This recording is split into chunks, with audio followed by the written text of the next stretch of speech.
All right. Okay. Hey, folks, it's your buddy Mike Messier. This has been on my mind for a few days, and for my non-pro wrestling followers and fans and subscribers to Mike Messier YouTube channel, they'll have to forgive me as I just have to speak on this pro wrestling topic here for a few minutes.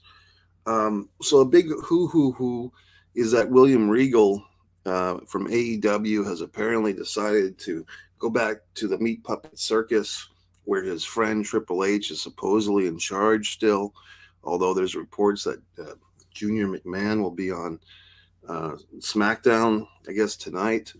But everyone's in a brouhaha about this William Regal leaving AEW. I say good. I say we don't need you.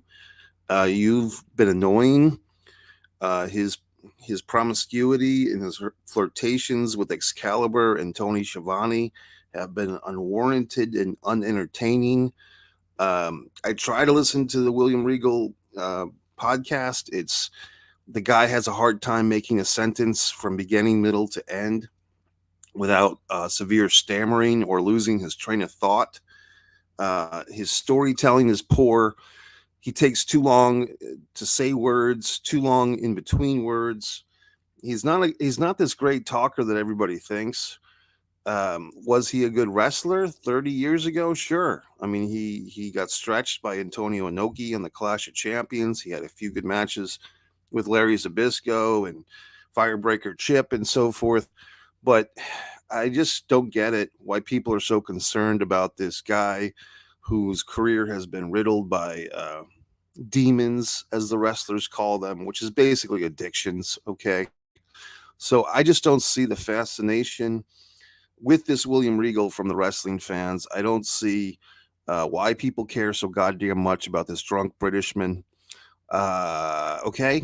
Every push that he had in the WWE or the WWF was halted or ruined or ended because he was facing his demons. So I don't get it. AEW put a lot of trust in this guy. They made him a featured manager. This whole convoluted thing of the way that he's exiting from the black hole, whatever the fuck, Blackpool Society, it's dumb. I had to teach you the final lesson not to trust anybody. It's so stupid. They've put a lot of wasted time on this guy on AEW television.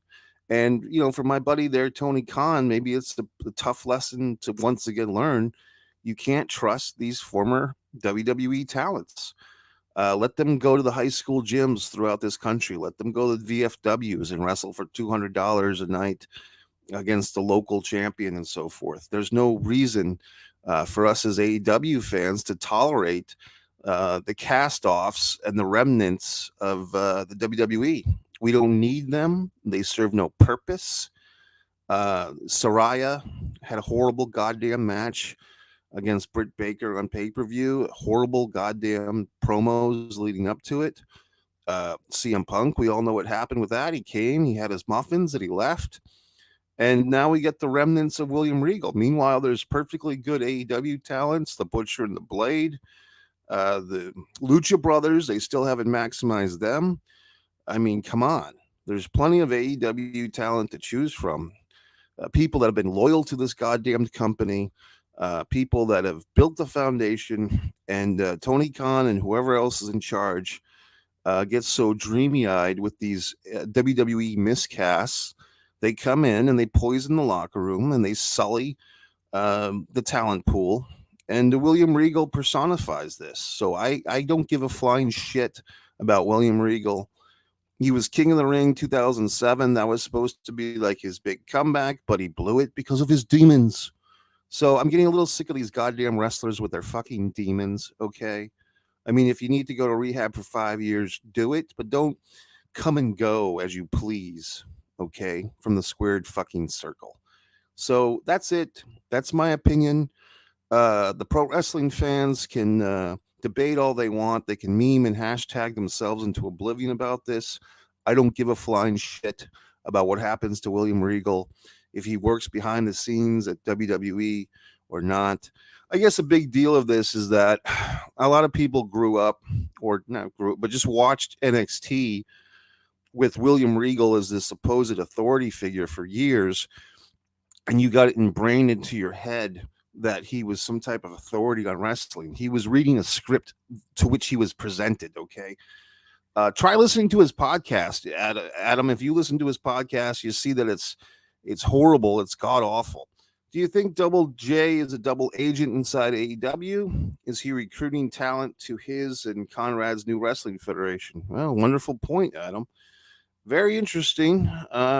You heard it here first from Adam Demoy. Speculation. Well, I'll answer your question. Did I think that before you asked it? No, it did not occur to me. I had heard something about Conrad and Double J putting together a wrestling federation, and it slipped my mind. Is he recruiting talent? Well, look, here's the thing.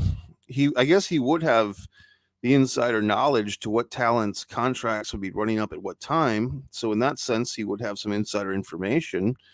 And it's always, keep your friends close and your enemies closer type of thing. So it's possible. I mean, I can't deny your sentiment here. I don't know, but it's a good theory or theorem or hypotenuse or hypotheses. If you have any more statements, Adam, go ahead.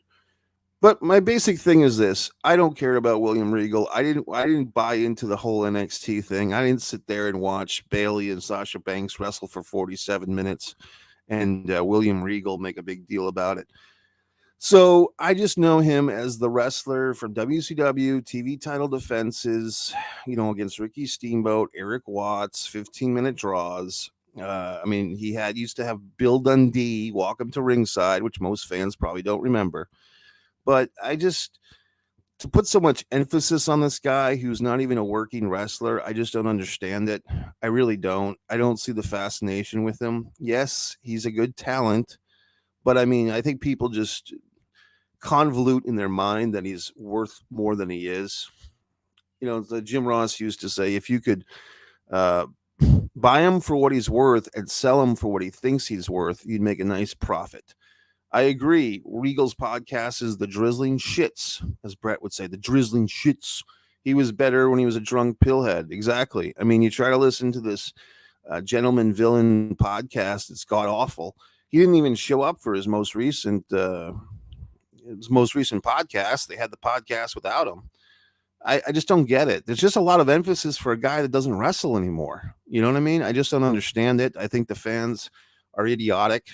And they're just they drink the fruit punch of which they're served. Speaking of the Conrad podcast, Adam, listening to Bruce Pritchard drink his own fruit punch the other week on his show was god awful. These guys, they just have such a warped and Vince oriented spectrum of life. It's disgusting to me.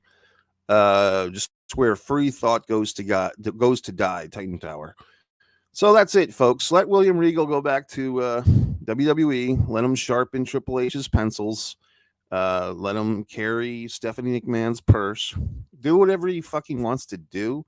But I'm glad he's going to be gone from AEW. I have no use for him. So goodbye, cupcake or French wine or whatever the fuck. Goodbye, sunshine. Who needs you? So that's it. In the meantime, you should all be purchasing my books. You should all be going to MikeMessier.com, scrolling to the bottom and purchasing my books. You should all be subscribing to Mike Messier YouTube channel.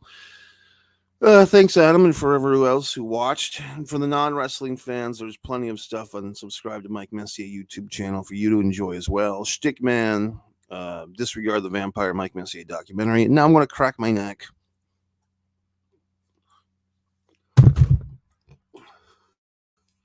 Okay, goodbye. Well, question for Christ's sake. Wasn't Triple H the one who claimed Regal was a women's division expert? He didn't do shit with the AEW women. Yeah, I don't know. I thought that was Fit Finley's thing, who was a longtime opponent of Regal. I thought Fit Finley was the big daddy bear for all these women wrestlers like Melina and so forth. As far as, I don't know. I really don't know, man. I don't know about Triple. The whole thing is Triple. When I was in WCW, me and Steve Regal were supposed to be a tag team, the Blue Bloods, but I got an offer for coming up to New York to WWF, and William Regal said, "You go for it. You go. You need to get the reps in." So I went. So I owe him my whole life, my whole career. I mean, it's just this loyalty is cute and fine, but does it service the fans? No. Okay, so that's it. Screw William Regal. We don't need him. Fuck him.